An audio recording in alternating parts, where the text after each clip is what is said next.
फौजी अफसरान के खुफिया इजलास में ये तय पाया था कि सुबह 5 बजे कैदी पारस को फौजी बैरक से दूसरी जगह मुंतकिल कर दिया जाएगा।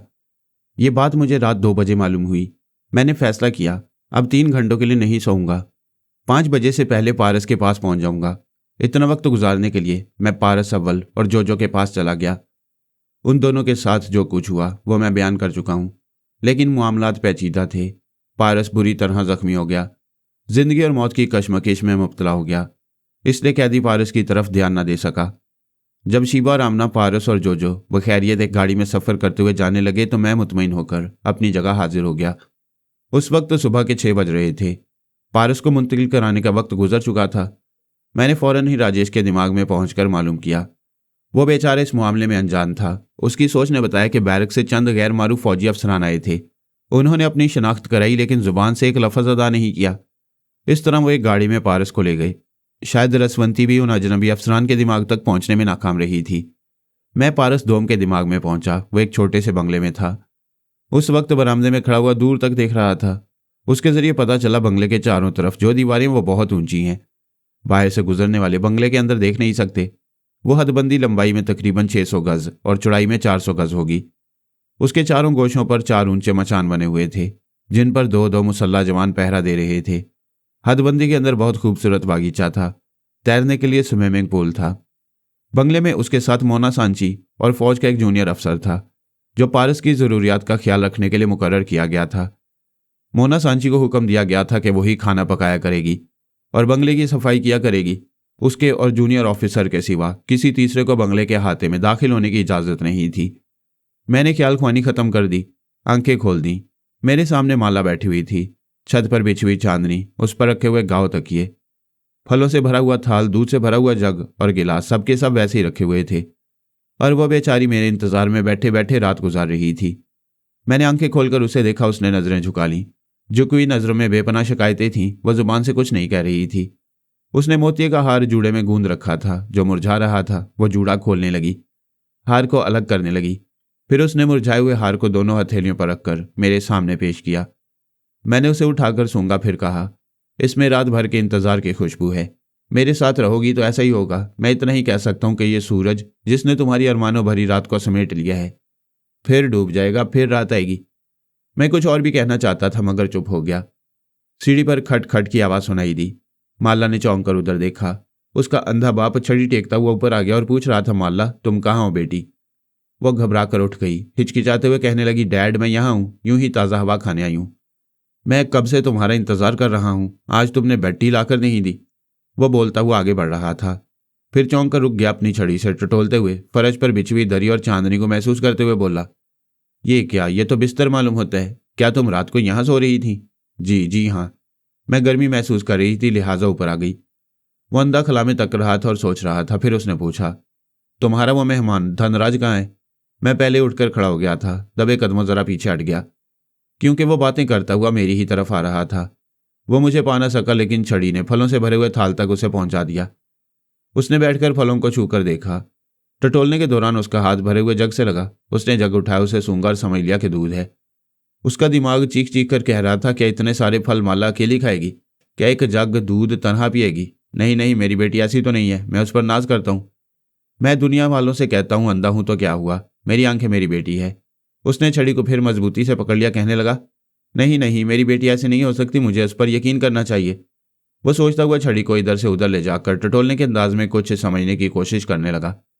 उस वक्त मैं दबे कदमों चलता हुआ अपनी चप्पलों तक पहुंच गया ताकि उन्हें पहनकर दूर चला जाऊं, मगर उससे पहले उसकी छड़ी का आखिरी सिरा मेरी एक चप्पल में जाकर घुस गया। उसने उसे उठाकर अपने हाथों में लेकर देखा, फिर ऐसा दंग रह गया जैसे उसका दम रुक रहा हो। मैंने और माला ने परेशान होकर एक दूसरे को देखा। फिर माला हिचकिचाते हुए बोली, डैड ये मेरी चप्पल है। बेटी अंधा जरूर हूं मगर अहमक नहीं हूं। अगर मेहमान की यह चप्पल मेरे सर पर मारने के लिए लाई हो तो फिर आओ, देर क्यों करती हो? इसे लो और मेरे सर पर इतना मारो कि दुनिया वालों के थूकने का एहसास न रही। वो झिझकते हुए बोली, डैड दरअसल बात यह है कि कोई बात न कहना, तुमने अपने अंधे बाप के एतमाद को धोखा दिया। वो आगे कुछ न कह सका। उसे इस कदर सदमा पहुंचा कि वह थर थर कांप रहा था। जुबान से आवाज नहीं निकल रही थी। वह कुछ और कहने के लिए थर थर कांपते हुए उठना चाहता था, उसी वक्त धड़ाम से फर्श पर गिर पड़ा। माला डैड कहकर चीखती हुई उसके पास गई, फिर उसे झिंझोड़ने लगी। वह बिल्कुल साकित, चारों शाने चित पड़ा हुआ था। उसकी बात का जवाब नहीं दे सकता था। अंधी आंखें खुली की खुली रह गई थीं। मरने के बाद भी वो दीदे हैरत से फैले हुए थे। शायद पूछ रहे थे, क्या बेटियां अंधे बाप के एतमाद को इसी तरह ठेस पहुंचाती हैं। वह थोड़ी देर तक झिंझोड़कर बाप को आवाज़ देती रही। फिर उसने पूछा, देखो इन्हें देखो, क्या हो गया है। मेरा सर शर्म से झुका हुआ था। मैंने आहिस्तगी से कहा, मैंने एक गैरतमंद की बेटी को हाथ लगाया है। उस हाथ से इस गैरतमंद को छू नहीं सकता। इसकी आंखें बंद कर दो। माला नहीं कहकर चीखती हुई बाप से लिपट गई। मैं वहां से सर झुकाकर सीढ़ियां उतरता हुआ कमरे में आ गया। उन लम्हात में शिद्दत से एहसास हो रहा था कि मैंने एक शरीफ घराने की खुशी लूटी है। मैंने दूसरा लिबास लिया, फिर बाथरूम में जाकर गुस्ल करने लगा। ये जो रंगीन और जज्बाती कहानियां होती हैं, जिनमें हुस्न होता है, शबाब होता है, तो इन्हें पढ़ने में कितना लुत्फ आता है। इस बात की तरफ ध्यान नहीं जाता कि एक शरीफ घराने की इज्जत एक गैरतमंद बाप की खुददारी को कुचल कुचल कर इतनी रंगीन कहानी और जज्बाती अफसाने तराशे गई हैं। उसके बाप की लाश नीचे लाई गई। टेलीफोन के जरिए अजीजों रिश्तेदारों को इतला दी जा रही थी। मैंने लिबास बदलकर वहां से जाते हुए सोच के जरिए कहा, माला, मैं इस मातमी माहौल में रहूंगा तो नदामत से मर जाऊंगा। तुम्हारे पिताजी का क्रियाक्रम हो जाएगा तो रात तक वापस आ जाऊंगा। वो रोते हुए बोली, देखो फरहाद, ऐसी हालत में छोड़कर ना जाना। मेरा दुनिया में कोई नहीं है। मेरा ये मान रखना कि वापस आकर मेरे आंसू पहुंचोगे। मैं वहां से चला आया। रास्ते में अखबार फरोश दारोगा मंगल पांडे का नाम लेकर चीख चीख कर अखबार बेच रहे थे। आज के तमाम अखबारात में मंगल पांडे की बड़ी बड़ी तस्वीरें छाई हुई थीं। मैं एक ऑटो रिक्शे में बैठकर उसके बंगले में पहुंच गया। उसने मुझे देखते ही चीख मारकर दौड़ लगाई और आकर लिपट गया। कहने लगा, देखो देखो, आज का कोई अखबार ऐसा नहीं है जिसमें मेरी तस्वीर ना हो। मैंने उसके कान में कहा, अपनी खुशी में याद रखना कि मैं महाज्योतिषी नहीं हूं। तो मैं फिर खुशखबरी सुना दूं कि इससे बड़ी कोठी अलॉट की जाने वाली है। वो हमारी खुशी के तड़प कर बोला, यार इतनी खुशखबरी मत सुनाओ। जी चाहता है अभी तुम्हारे कदमों से लिपट जाऊं।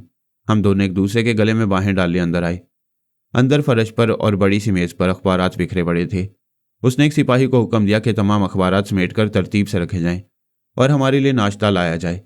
मैंने कहा, मैं नाश्ता करने के बाद सो जाऊंगा। उसने मायनेखेज अंदाज में मेरे बाजू पर हाथ मारते हुए कहा, समझ गया, सारी रात जागते रहे हो। जागता रहा मगर ट्रेजेडी हो गई। मैंने माला के बाप के मरने की रुदात सुनाई तो उसने कहा, चलो जो हुआ सो हुआ, पहले ये बताओ, तुम्हारे इस दुनिया में कोई नहीं है ना? ये पूछकर क्या करोगे? मैं तुम्हें जिंदगी भर अपने साथ रखूंगा, तुम्हें कहीं जाने नहीं दूंगा। ऐसा जुल्म ना करना। तुम्हें क्या मालूम कि तुम्हारे हाथ की लकीरें क्या कह रही हैं? उसने जल्दी से पूछा, क्या कह रही हैं? हमारा तुम्हारा साथ हमेशा नहीं हो सकता। ज्यादा साथ रहेगा तो तुम्हारे लिए एक ट्रेजेडी होगी। अरे ट्रेजेडी की ऐसी की तैसी, मैं तुम्हारे लिए दुनिया की सारी मुसीबतें बर्दाश्त करने को तैयार हूं। बोलो, क्या ट्रेजेडी हो सकती है? मैं एक बार जरा अच्छी तरह हाथ देखना चाहता हूं, उसके बाद बताऊंगा। उसने जल्दी से हथेली फैला दी। मैंने थोड़ी देर तक गौर से देखने के बाद कहा, यह लकीर कह रही है, मैं ज्यादा तुम्हारे साथ रहूंगा तो तुम औरत के मामले में बेहद कमजोर हो जाओगे। हर 12 घंटे बाद कोई ना कोई तुम्हारी पिटाई किया करेगी। यार क्यों मजाक करते हो? मैं इतना बड़ा पुलिस ऑफिसर बनता जा रहा हूं, किसी औरत की क्या मजाल कि वो मेरी तरफ आंख उठाकर भी देखे। मैंने लकीरों में जो देखा है वो बता दिया। यकीन करो या ना करो, तुम जिद करते हो तो तुम्हारे साथ रहूंगा, मगर नतीजा तुम्हारे सामने आएगा। देख यार धनराज, तू मेरी तरक्कियों की जितनी बातें बता रहा है मैं उन पर आंख बंद करके यकीन करता हूं, मगर ये औरत के हाथों पिटाई वाली बात अपने हलक से नहीं उतरती। अगर यह सच भी हुआ तो क्या है यार, तेरे लिए रोज जूते खा सकता हूं। पांडे, इस मामले में अच्छी तरह गौर कर लो। ये जो शौहर हजरात जूते खाते हैं तो उनकी तो इज्जत रह जाती है, इसलिए कि यह सब चार दीवारी के अंदर होता है। तुम्हारा मामला घर के बाहर, सड़क पर या बाजार में हुआ तो क्या इज्जत रह जाएगी? उसने परेशान होकर अपनी हथेली को घूर घूर कर देखा, फिर कहा, यह हाथ कुछ मैला हो गया है, इसको साफ करने का कोई तरीका बताओ ताकि इस लकीर से औरतों का सफाया हो जाए। हमारे लिए नाश्ता आ गया। मैंने नाश्ता शुरू करते हुए कहा, तुम मुकद्दर की लकीर मिटा सकते हो, मुकद्दर के लिखे को नहीं मिटा सकते। वो फिक्र में मुब्तला हो गया। मैं नाश्ता करने के बाद उसके कमरे में जाकर बिस्तर पर लेट गया। फिर पूछा, अगर तुम्हें एतराज ना हो तो मैं दरवाज़ा अंदर से बंद करके सो जाऊं? बेशक बंद कर लो, कोई इधर नहीं आएगा। मैंने दरवाजे और खिड़कियों को बंद कर दिया, बिस्तर पर आकर लेटा, अपने दिमाग को हदायत दी और नींद की आगोश में पहुंच गया। इस दौरान शंकर ने दिल्ली के एक महंगे इलाके में एक शानदार कोठी खरीद ली थी। वहां रानी सरदार और उसके दूसरे साथी पहुंच गए थे, लेकिन सबका एक साथ रहना मुनासिब नहीं था, इसलिए रानी सरदार ने सिर्फ शंकर के साथ उस कोठी में रहने का इरादा किया। बाकी लोगों से कहा कि वो दूसरे इलाके में किराए का मकान लेकर अपनी एक समाजी हैसियत बनाते रहें। जब फरहाद से राब्ता होगा तो उनके मशवरों पर अमल किया जाएगा। वो सब मेरे मुंतजिर थे, मेरे लिए कुछ परेशान भी थे। शंकर रानी सरदार को दिलासे दे रहा था, आप इत्मीनान रखें, उन्हें कुछ नहीं होगा। आपने खुद देखा है, पुलिस फोर्स 2 बार हमें घेर चुकी थी। कहीं से निकलने का रास्ता नहीं था, उन्होंने कितनी आसानी से निकाल दिया। भगवान ने चाहा तो वो सही सलामत आएंगे। मैं 4 बजे तक गहरी नींद सोता रहा, फिर दरवाज़ा खोलकर बाहर आया। मंगल पांडे ने कहा, यार तुमने तो सोने की हद कर दी। मैं 1 बजे से तुम्हारे जागने का इंतजार कर रहा हूँ। मैंने पूछा, खैरियत तो है? तुम बाथरूम से आ जाओ, फिर मैं इत्मीनान से बात करूंगा। मैं बाथरूम में चला गया और उसके ख्यालात पढ़ने लगा। पता चला उसे सरकारी कागजात के मुताबिक असिस्टेंट सुपरिंटेंडेंट ऑफ पुलिस बना दिया गया है, लेकिन साथ ही अफसर आला ने एक बहुत बड़ा केस उसके हवाले किया है, और वो ये कि रानी सरदार नामी एक डाकू औरत अपने साथियों के साथ दिल्ली की तरफ आई है। उस गिरोह के साथ फरहाद था। जराए से मालूम है कि फरहाद ये मुल्क छोड़ चुका है, लेकिन वो गिरोह दिल्ली की तरफ आते आते गायब हो गया। उसके किसी एक आदमी का भी सुराग नहीं मिल रहा। अब उनका सुराग लगाने की जिम्मेदारी मंगल पांडे पर आयद की गई है। वो सोच रहा था, अगर मैं उस गिरोह को ढूंढ निकालूंगा तो दिल्ली में मेरी पोस्टिंग पक्की हो जाएगी। मैं बाथरूम से बाहर आया, उसने लपक कर मेरा हाथ थाम लिया। अपना हाथ मेरे हाथ पर रखते हुए बोला, जल्दी बताओ, क्या मैं उस गिरोह को गिरफ्तार कर लूंगा? मैंने अनजान बनकर पूछा, किस गिरोह की बातें कर रहे हो?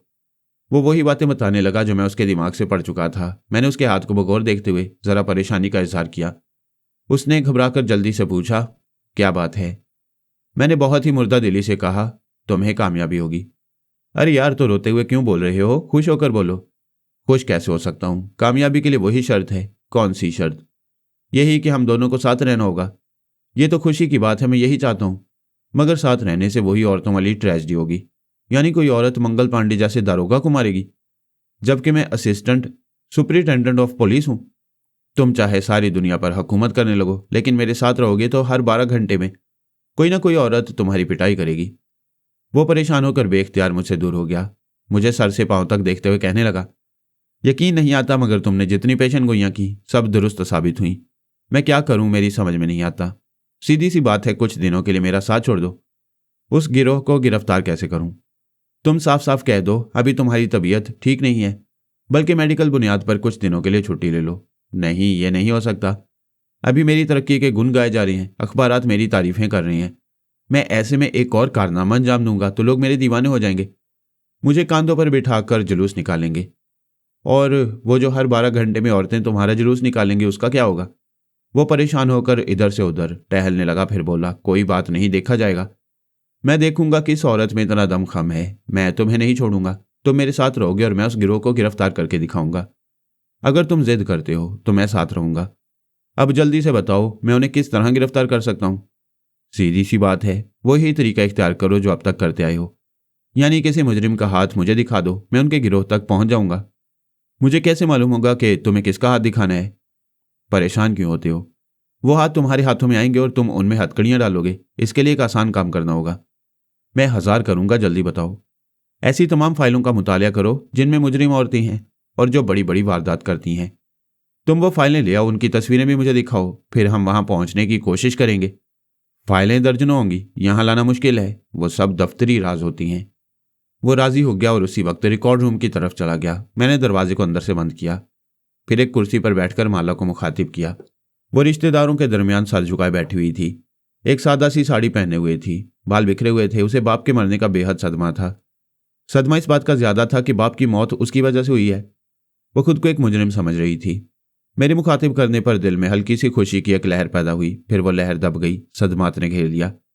वो दोनों हाथों से मुंह ढांप कर रोने लगी। आसपास बैठी हुई रिश्ते की औरतें उसे थपक कर तसल्लियां देने लगी थी। मैंने कहा, मुझे अफसोस है। मैंने फिर रुला दिया। वो सोच के जरिए बोली, नहीं फरहाद, नहीं। तुम्हारे मुखातिब करने पर तो दिल भर आया कि अभी कोई मेरा है। तुमने वादा किया है कि क्रियाक्रम हो जाने के बाद आओगे। यहां सब कुछ हो चुका है। रिश्तेदारों के सामने आना मुनासिब नहीं। मैं कल मुलाकात करूंगा।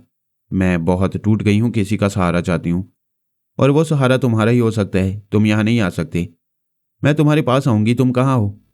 मैं थोड़ी देर बाद बताऊंगा। मैं वापस आ गया। मंगल पांडे दरवाजा खोलकर अंदर आया था। अपनी जेब में हाथ डालकर आहिस्तगी से कह रहा था, ये तस्वीरें छुपा कर लाया हूं, जल्दी देखो, फिर इन्हें वापस ले जाकर रख दूंगा। उसने मेरे सामने छोटी सी मेज पर तस्वीरें रख दी, दरवाजे को अंदर से बंद कर दिया। मैं एक एक तस्वीर उठाकर देखने लगा। वहां 15 तस्वीर थीं। उनमें ज्यादातर बूढ़ी या उधेड़ उम्र औरतें थीं। जुराइम की दुनिया में इतनी ही उम्र को पहुंचने तक पुख्तगी आती है। 4 या 5 तस्वीरें जवान औरतों की थीं। रानी सरदार के सिलसिले में ये रिपोर्ट पहले से दर्ज थी कि वह एक जवान औरत है। डाका डालते वक्त मुंह पर नकाब रखती है, सिर्फ आंखें खुली रखती है। चेहरे से कोई उसकी उम्र का अंदाजा नहीं कर सकता। सिर्फ उसके हाथ पांव, उसकी फुर्ती और उसकी घुड़सवारी से अंदाजा लगाया गया है कि वो एक जवान औरत है। मैं जवान औरतों की तस्वीरें बारी बारी देखने लगा और एक एक तस्वीर की आंखों में झांकने लगा। झांकते झांकते उनके दिमागों तक पहुंचने लगा। मंगल पांडे ने कहा, तुम इन लड़कियों का चेहरा देख रहे हो या लकीरें? चेहरों पर लकीरें नहीं होती। मैंने सर उठाकर कहा, जो बहुत बड़ा ज्योतिषी होता है वो क्याफा शनास भी होता है। इंसानी हरकतों सकनात को खूब समझता है। इस तरह वो सारी बातें एक जगह जमा करके पेशनगोई करता है। तुम क्या समझते हो? क्या मैं सिर्फ हाथ की लकीरें देखता हूं? मैं तो तुम्हारा चेहरा भी पढ़ता हूं। मैं मुजरिमों का भी चेहरा पढ़ता हूं। क्या तुम लोगों को ट्रेनिंग के दौरान ये नहीं समझाया जाता कि किस तरह मुजरिमों के चेहरे को समझना चाहिए और उनकी आंखों में झांक कर उनके सच और झूठ का पता चलाना चाहिए? वो तायद में सारे लाने लगा। मैंने कहा, मुझे डिस्टर्ब ना करो, जरा गौर से इन चेहरों को पढ़ने दो। मैं उन तस्वीरों को गौर से देखने लगा। एक नौजवान औरत का नाम लारा था। उसका ताल्लुक जर्मनी से था। वो एक हिंदुस्तानी शख्स से शादी करने के बाद दिल्ली में रह गई थी। इंटेलिजेंस वालों को यकीन की हद तक शुबा था कि वो बहुत बड़ी स्मगलर है, लेकिन अब तक कोई सबूत हाथ नहीं आया था। दूसरी जवान औरत का नाम जय देवी था। वो बहुत ही जालिम और सफाक औरत थी, मर्दों से शदीद नफरत करती। उसने अब तक कितने ही मर्दों को अपने हाथों से कत्ल किया था और उन्हें जिंदा भी जलाया था। अब से 5 बरस पहले वो एक गरीब औरत थी, फिर देखते ही देखते लखपति, करोड़पति और अरबपति बनती जा रही थी। पुलिस वालों के पास उसके खिलाफ कोई सबूत नहीं था। अब वो एक अरबपति की बीवी बनकर जिंदगी गुजार रही थी। उसके खिलाफ तहकीकात नहीं की जा सकती थी कि इतनी दौलतमंद कैसे हो गई। उसके शौहर अरबपति के कई माकूल कारोबार थे और वह हुकूमत को अच्छा खासा इनकम टैक्स अदा करता था।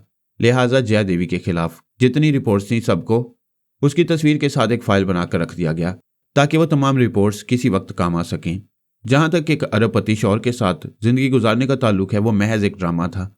उसने अपने शौहर से कह दिया था, मेरे बिस्तर तक आने की जरूरत ना करना। मैं किसी मर्द को बर्दाश्त नहीं कर सकती।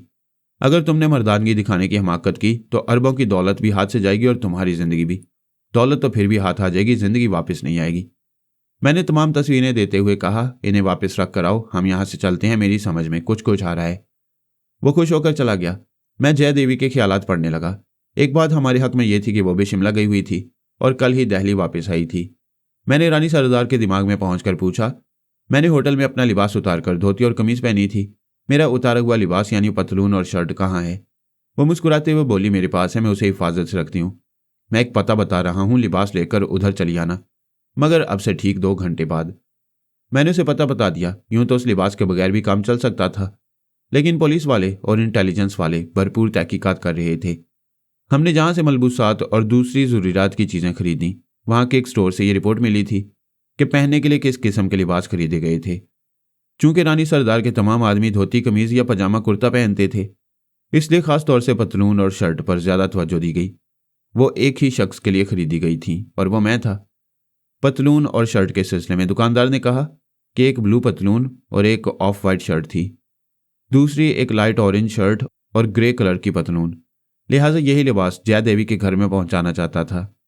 मंगल पांडे ने वापस आकर कहा, मैंने सारी तस्वीरें रख दी हैं, अब बताओ तुमने कुछ सुराग लगाया? कुछ क्याफा शनासी से पता चला? वो जो अरबपति की बीवी है वही दरअसल रानी सरदार है। यार क्या बात करते हो, एक अरबपति औरत को डाकर डालने की क्या जरूरत है? देखो पांडे, ये मैं नहीं जानता, मगर उसका चेहरा बता रहा है। वो डाका डालती है, जब उसे गिरफ्तार करोगे या उसका मुहासबा करोगे तब पता चलेगा कि हकीकत क्या है। मुझे बदनाम ना करा देना। ऐसा ना हो कि इतनी बड़ी औरत के खिलाफ तहकीकात करने जाऊं और जलील होकर वापस आ जाऊं। इसीलिए तो कहता हूं मेरे साथ चलो, हम किसी न किसी बहाने उसकी हाथ की लकीरें देख लेंगे। इसके बाद एकदम पक्की बात बताऊंगा कि वो डाकू है या नहीं। कैसी बातें करते हो, वो इतनी दौलतमंद है, सवाल ही पैदा नहीं होता कि कहीं डाका डाले। अगर तुम तकदीर से लड़ना चाहते हो, अपने मकसद के खिलाफ चलना चाहते हो तो तुम्हारी मर्जी, मैं जा रहा हूं। मैंने जाने के लिए कदम बढ़ाए तो वो एकदम से फर्श पर बैठकर कदमों से लिपट गया। कहने लगा, अरे मेरे बाप, तू कहाँ जाता है? कौन तुझे जाने देगा? उसे पुलिस डिपार्टमेंट की तरफ से एक जीप दी गई थी। हम उसमें बैठकर रवाना हुए। उसने पूछा, कहाँ जाना है? एक शानदार क्लब में चलते हैं। घास खा गए हो। हम इस गिरोह की तलाश में जा रहे हैं, रानी सरदार को गिरफ्तार करना चाहते हैं और तुम एक क्लब की सोच रही है। ऐसे क्लबों में चलो जहां सरकारी अफसरान आते हैं, क्योंकि वो सरकारी अफसरान को ट्रैप करती है, अपने जाल में फंसाती है, फिर उनकी कमजोरियों से फायदा उठाकर डाके डालती है। हमने कुछ वक्त इधर उधर तफरी करते हुए गुजारा, फिर रात के 9 बजे ऑफिसर्स क्लब में पहुंचे। मैं पहले ही मालूम कर चुका था जया देवी इस क्लब में आने वाली है, बल्कि अक्सर आया करती है। उसके अलावा कई हसीन औरतें थीं और उनमें कई हसीन औरतें अफसरों की बेगमात थीं। अगरचे Mangal Pande assistant superintendent of police बन चुका था, लेकिन अब तक आला अफसरान की सतह तक नहीं पहुंचा था। क्लब में उसका दाखिला मुमकिन नहीं था, लेकिन उसने इंक्वायरी काउंटर पर आकर बड़ी शान से कहा, मैं अपने अफसर आला इंस्पेक्टर जनरल से बात करना चाहता हूँ। फौरन ही टेलीफोन के जरिए राब्ता कायम कराया गया। मंगल पांडे ने कहा, जनाब आली, मैं एक अहम मामले में आया हूँ। मुझे अपने एक दोस्त के साथ अंदर दाखिल होने की इजाज़त दीजिए। अच्छी बात है। उसे अंदर आने की इजाज़त दी गई। एक मुलाजिम ने उसे आईजी तक पहुंचाया। मंगल पांडे ने उसके सामने पहुंचते ही अलर्ट होकर सलूट किया तो उसने डांट कर कहा, यह क्लब है, ऑफिस नहीं। आम आदमी की हैसियत से गुफ्तगू करो और बताओ क्यों आए हो। उसने इधर उधर देखते हुए कहा, मैं आपसे तन्हाई में गुफ्तगू करना चाहता हूँ। वो उसे दूसरे कैबिन में ले गया। वहां पांडे ने आस्तगी से कहा, आप जानते हैं जय देवी की फाइल हमारे दफ्तर में है। उसके खिलाफ आज तक कोई सबूत हासिल न हो सका। मैं आपसे वादा करता हूं कल दिन के 12 बजे तक आपको उसके खिलाफ सबूत फराहम कर दूंगा। मैं अपने दोस्त के साथ आया हूं, मुझे यहां वक्त गुजारने की इजाज़त दी जाए। तुम अपने दोस्त को क्यों लाए हो? यह मेरी इज्जत का सवाल है। जब उसके साथ आ ही गया हूं तो उसे भी साथ रखना चाहता हूं। अच्छी बात है, जाओ। यहां मेरे अकाउंट में शराब पी सकते हो, खाना खा सकते हो, जुआ खेल सकते हो, जो चाहे कर सकते हो। मैं देखना चाहता हूं तुम कल 12 बजे तक अपना वादा पूरा करते हो या नहीं। आईजी ने अपनी मेज पर जाकर रिसीवर उठाकर काउंटर पर मैनेजर को हुक्म दिया, एएसपी मंगल पांडे को हर तरह की सहूलियात फराहम की जाएं और उसके तमाम बिल मेरे नाम मुंतकिल किए जाएं। मैं पांडे के साथ क्लब की एक मेज पर आकर बैठ गया। सामने स्टेज पर एक दिलचस्प प्रोग्राम हो रहा था। हमारी मेज से कुछ फासले पर जय देवी अपने बनास्पति अरबपति शौहर के साथ बैठी हुई थी। शौहर एक वक्त में एक पैग पीता, वो 2 पैग में सोडा मिलाकर पीती। मैंने उसके दिमाग में पहुंचकर उसे अपनी तरफ देखने पर मजबूर किया। उसने एक नज़र मुझ पर डाली, फिर जाम उठाकर होंठों से लगा लिया और स्टेज शो की तरफ देखने लगी। मैं उसकी अपनी सोच में कह रहा था, पता नहीं उस मेज पर कौन बैठा है, बड़े खूबरू और पुरकशिश है। उसकी अपनी सोच ने कहा, कोई मर्द मेरे लिए पुरकशिश नहीं होता। मैंने उसकी सोच में कहा, मगर वो क्यों अच्छा लग रहा है। इस सोच के साथ ही उसने कनखियों से फिर मेरी तरफ देखा। मैं मुस्कुरा दिया। उस वक्त पांडे मेरे और अपने जाम में शराब डाल रहा था। मैंने आस्तगी से कहा, तुम ये तो बताना भूल ही गया, मैं कभी नहीं पीता। पीऊंगा तो मेरा इल्म कमज़ोर पड़ जाएगा। क्या तुम ये चाहते हो? उसने फौरन ही कहा, हरगिज़ नहीं, तुम बिल्कुल ना पियो। तुम्हारे हिस्से का जाम मैं हलक में उतार लूंगा। मैं अभी तुम्हारे लिए एक ठंडी बोतल मंगवाता हूं। मैंने उसकी बकवास के दौरान फिर जय देवी के दिमाग में पहुंचकर उसे अपनी तरफ देखने के लिए मजबूर किया। उसने फिर देखा तो मैं हौले से मुस्कुरा दिया। वो सोचने लगी, मालूम होता है यह शख्स मेरा शिकार बनने वाला है। बहुत दिन हुए मैंने अपने हाथों से किसी को कत्ल नहीं किया। क्या हर्ज है इसे फांस लिया जाए। इस ख्याल के साथ ही उसने एक घोंट भरा, फिर अपने बनास्पति शौहर की तरफ झुककर कहा, वो जो सामने मेज पर खूबरू नौजवान नजर आ रहा है, मैं उसे कोठी लेकर आऊंगी। तुम मुझसे पहले चले जाओ और खबरदार अपनी ख्वाबगाह से बाहर न निकलना। वो परेशान होकर बोला, क्या करती हो? आज पूरे 3 महीने के बाद तुम्हें किसी को फांसने और उसे कत्ल करने का ख्याल क्यों आ रहा है? वो जवान मेरी तरफ देखकर मुस्कुरा रहा है और ये मेरे लिए एक चैलेंज है। मैं किसी की आशकाना मुस्कुराहट बर्दाश्त नहीं कर सकती, लिहाजा मैं जो कह रही हूं वो करो। वो अपना जाम खाली करने के बाद उठ गया। अब मुझे इस बात की फिक्र थी कि किसी तरह पांडे को खुद से अलग किया जाए, ताकि जय देवी मुझे फांसने की कोशिश करे तो उसके साथ तन्हा जाऊं। क्लब के दरमियानी स्टेज पर मैजिक शो हो रहा था। एक जादूगर अपने करतब दिखा रहा था और एक रकासा मौसीकी की थाल पर थिरकती जा रही थी। पांडे उसे देख रहा था। नाचने वाली की नज़र जब उसकी तरफ गई तो मैंने पांडे को एक आंख दबाने पर मजबूर कर दिया। इधर यह बुखलास आ गया कि आंख मारने की हमाकत क्यों कर दी। उधर रकासा के चेहरे पर जरा सी नागवारी आई, फिर मुस्कुराने लगी क्योंकि बड़े बड़े अफसरान के दरमियान थी, किसी को नाराज नहीं कर सकती थी। उसने रक्स करते करते जादूगर के करीब आकर कहा, मैं उस मेज पर बैठे हुए एक शख्स को अपने पास बुलाऊंगी। जरूर बुलाओ, मैं उसके साथ छू मंतर का कमाल दिखाऊंगा। रकासा रक्स करती हुई स्टेज के करीब आई, फिर हमारी मेज के करीब आकर पांडे के सामने थिरकने लगी। वो बुखला रहा था। रकासा ने अपना हाथ बढ़ाकर उसका हाथ थाम लिया। दूसरे आसपास बैठे हुए अफसरान तालियां बजाने लगे। पांडे को उठना पड़ा क्योंकि बड़े बड़े ऑफिसर खुश हो रहे थे। वो उसे अपने साथ खींचती हुई स्टेज पर ले आई। जादूगर ने कहा, मुअज़्ज़ज़ हाज़रीन, अब आपके सामने जो तमाशा दिखाऊंगा उसका तकाजा है कि यहाँ की रोशनी कभी होती रहे और कभी बुझती रहे, लिहाजा वक्फे वक्फे से अंधेरा होगा। अपनी अपनी जेबें संभाल कर रखिए। अगर किसी की जेब से कोई चीज़ चोरी हो जाए तो वो उसे स्टेज पर मिल जाएगी, चोर को हम पकड़ लेंगे। जादूगर ने स्टेज से जरा फासले पर खड़े हुए लाइटमैन को इशारा किया ताकि वो उसके इशारे पर बत्तियां जलाता और बुझाता रहे। फिर उसने दूर बैठे हुए एक अफसर से कहा, जनाब आली, आपकी ऊपरी जेब में क्या है? अफसर ने कहा, जेब में घड़ी है। आप इतने लोगों के सामने झूठ कह रहे हैं, आपकी जेब तो खाली है। उसने जल्दी से टटोल कर देखा, जेब में घड़ी नहीं थी। जादूगर ने कहा, घबराने की बात नहीं है, चोर स्टेज पर मौजूद है, ये देखिए। वो दारोगा मंगल पांडे के करीब पहुंचकर उसकी ऊपरी जेब से घड़ी निकालने लगा। चारों तरफ से तालियों का शोर बुलंद हो रहा था। उसने हाथ का इशारा किया, यकबारगी तारीकी छा गई। इसके साथ ही उस औरत ने धीमी आवाज में कहा, मुझे आंख मार रहे थे, शर्म नहीं आती। तड़ाक की आवाज सुनाई दी, फिर रोशनी हो गई। रकासा मौसीकी की ताल पर रक्स कर रही थी और पांडे अपना एक गाल सहला रहा था। वो खिलाकर चारों तरफ देख रहा था, कहीं किसी ने देखा तो नहीं। उसने मेरी तरफ देखा। मैंने उसकी सोच में कहा, घबराने की बात नहीं है, मेरी इज्जत रह गई क्योंकि अंधेरा था। उसी वक्त जय देवी अपनी जगह से उठते हुए मेरी तरफ देखकर मुस्कुराने लगी। मैं भी मुस्कुराते हुए उठने लगा। इधर पांडे मेरी तरफ आने लगा, लेकिन लड़की ने हाथ पकड़कर खींच लिया। फिर मोहब्बत से बोली, डार्लिंग, क्या मुझे छोड़कर जाओगे?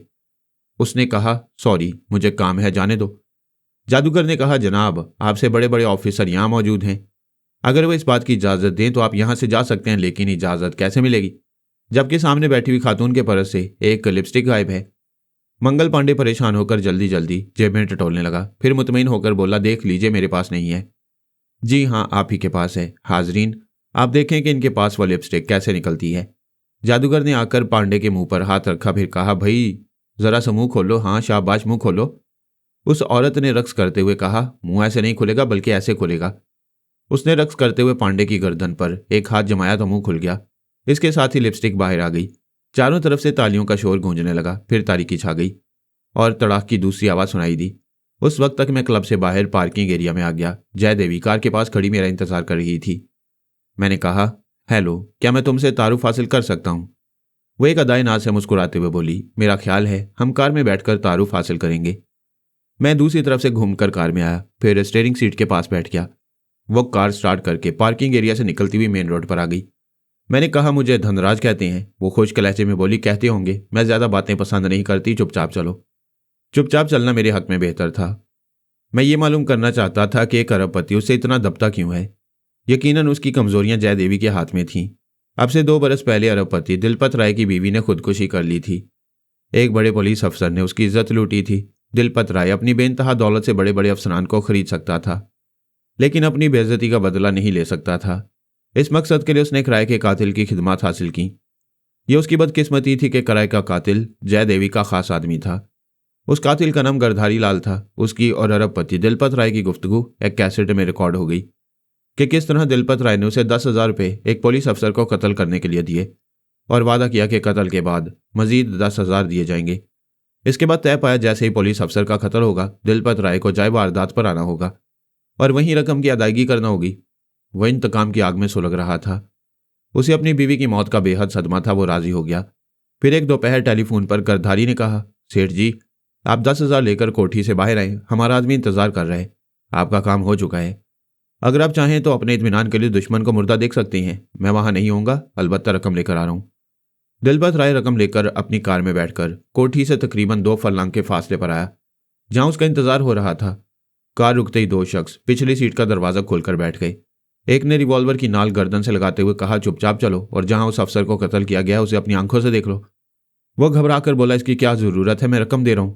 गरधारी ने कहा, तुम्हें वहां चलना होगा। उसे रिवॉल्वर की जद पर जाना पड़ा। जब वो अपने दुश्मन की लाश के पास पहुंचा तो गरधारी ने कहा, सेठ जी, ये रिवॉल्वर पकड़ लीजिए और यहां खड़े हो जाइए। वो घबरा कर बोला, तुम ऐसा क्यों कर रहे हो? हम जो कह रहे हैं उस पर अमल करो, वरना इस लाश के पास तुम्हारी लाश भी होगी।